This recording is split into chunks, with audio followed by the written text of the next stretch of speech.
everyone, welcome back. We're here from the National Indian Students Union again today. My name is Sanam Arora, President of the NISU here. We're here today with two very special guests. I've got with me Shonali Bose, acclaimed director from India, and Kalki Koechlin, acclaimed actress from India. I'm here today to discuss with them the movie Margarita with a Straw, which has had its premiere at the London Film Festival here, as well as look at what's gone into the film and how different and similar the experiences have been through mainstream cinema. Kalki, Shonali, welcome. Thank you for joining us today. Thank you. Right. First question is for you, Kalki. How did you manage to actually bring forth the aspects, both physical and mental, of cerebral palsy into your acting, into Laila's role?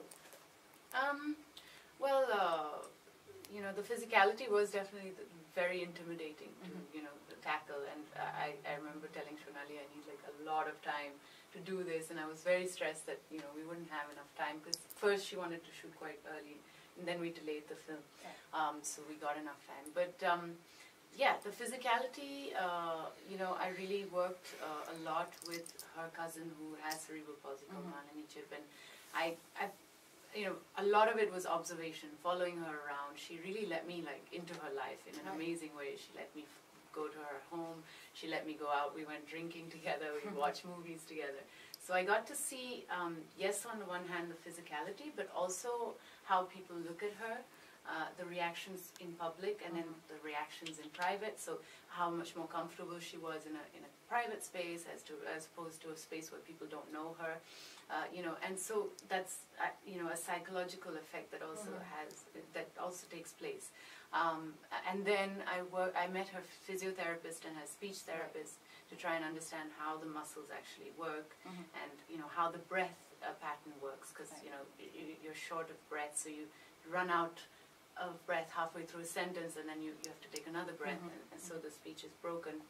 So these are, and then the tongue, of course, is a muscle. So there's all these detailed things, like if you say the word beautiful, the tongue goes back quite a lot, and so she would say beautiful because that's easier on the tongue. You wouldn't need to put your tongue back so much. Right. So those kind of little pronunciations, and we also chose what we wanted for the film creatively, because we needed Laila to be understood by the audience. So yeah, that was a lot of work. And in terms of your experiences understanding how India deals with disabilities, could you shed a bit of light on that, both of you? Whether you find it's very unfriendly as the status quo is, or what was your experience in terms of understanding India and its stance on disabilities? Well, just speaking from an infrastructure point of view, it's very unfriendly, because you can't go anywhere without the help of several people. You're constantly dependent on so many people, because your sidewalks are not wheelchair friendly, most of your malls and your cinemas and public spaces are not wheelchair friendly, your public transport isn't. So that in itself is so limiting for a person. And on top of that, of course, there's the stigmas of somebody who has a disability, that they're supposed to be kept at home. We don't see them having fun, certainly not drinking or having sex, even though many people with disabilities are married and have children and have, all the things that we all have. But we don't see that side, and we definitely don't talk about that side in cinema. Yeah. And through this film, Shonali, is there a specific message you're trying to send out, perhaps to the government, to policymakers, regarding disabilities and how India deals with them? Not at all. Actually, the film is not dealing with disability in the way you're thinking, and therefore that question of how, whether there's prejudice or not, the film is actually not really dealing with at all as to how India versus the West deals with or looks at infrastructure or any such thing. It's really an internal journey of this person, and there's no message in that sense in the film. It's not a message film, but I think it's a journey of any teenager. It's a coming-of-age story of anybody. So I always say to people that this film is about you. When somebody asks me what's the film about, it's not about cerebral palsy. The film is about you. Do you love yourself? Do you accept yourself? Because that's a question that any and everybody faces.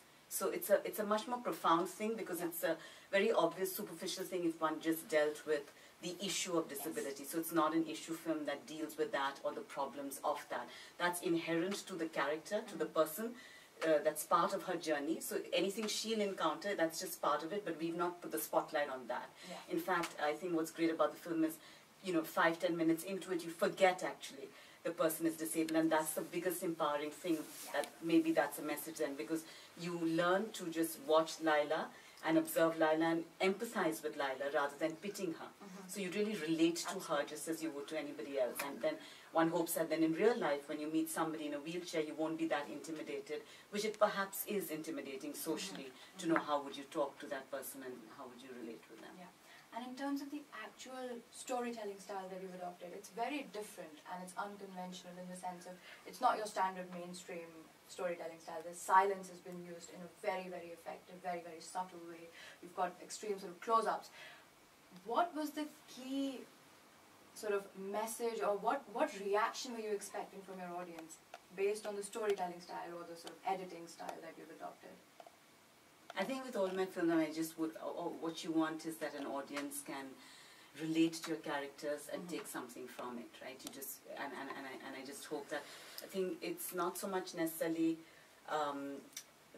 how one shot it or things like that, but it's to do with how you really have drawn a person in emotionally, so that they will identify with what you're dealing with. So, and I hope that that's what's happened. Fair enough. And Kalki, yourself, the films that you choose, sort of, I'm a big fan of That Girl in Yellow Boots, and I'm a big fan of Margarita with a Straw now. So, what makes you choose a film? What clicks when you're looking at a script, or what is it that drives you to choose a particular film over another? Well, when I read a script, I just, one is I have to read it in one go. If I read it and I stop halfway for a cup of tea, then I'm like, it means I'm bored. So for me, as soon as I get into a story and I get wrapped up in that, and I want to know what happens to those characters, that's really important. And and the same thing when I pick a character, I have to feel like, oh, I forget for a moment that this is not a real person. I forget.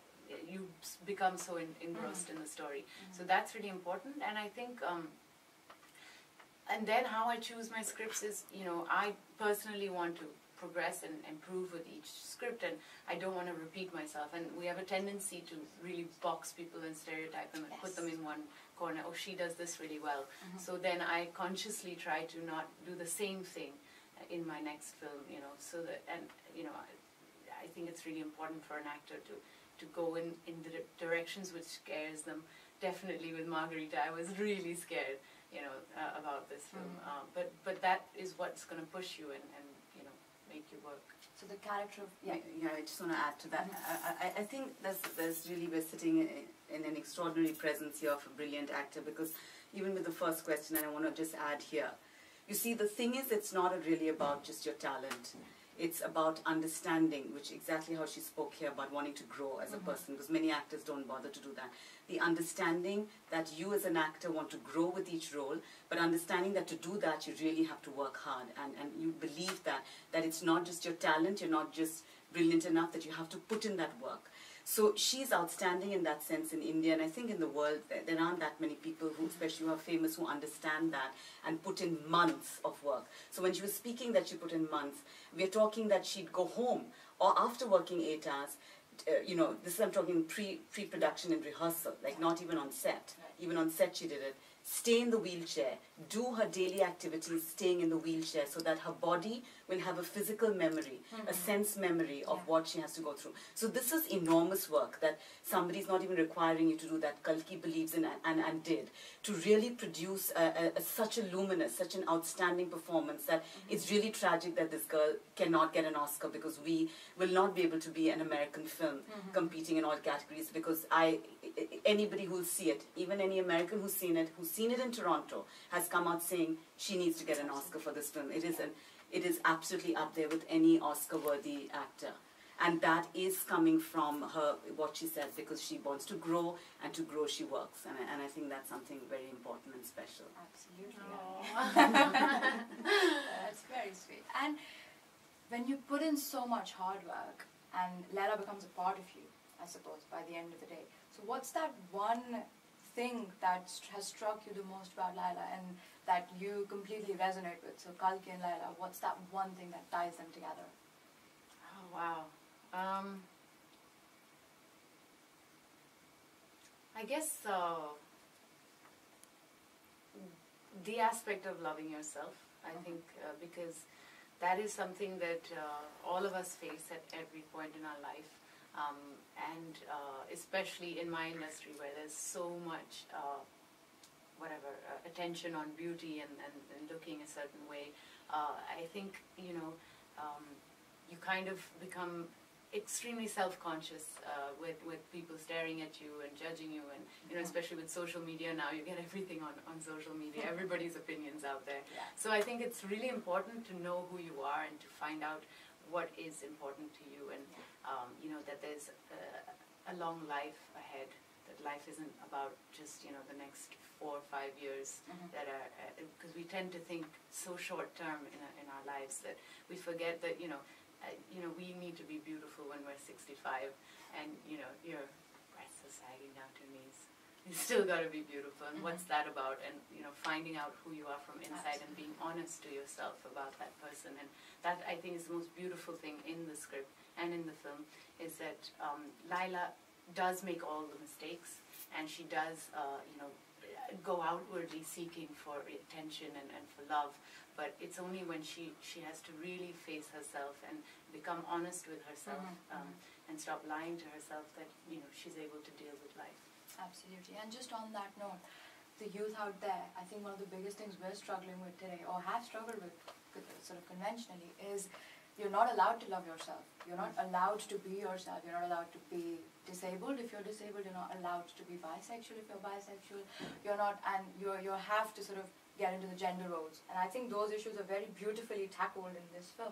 So what would be the one message you would give sort of to the youth of today about, you know, about just loving themselves, and any one specific message you want to send out to them?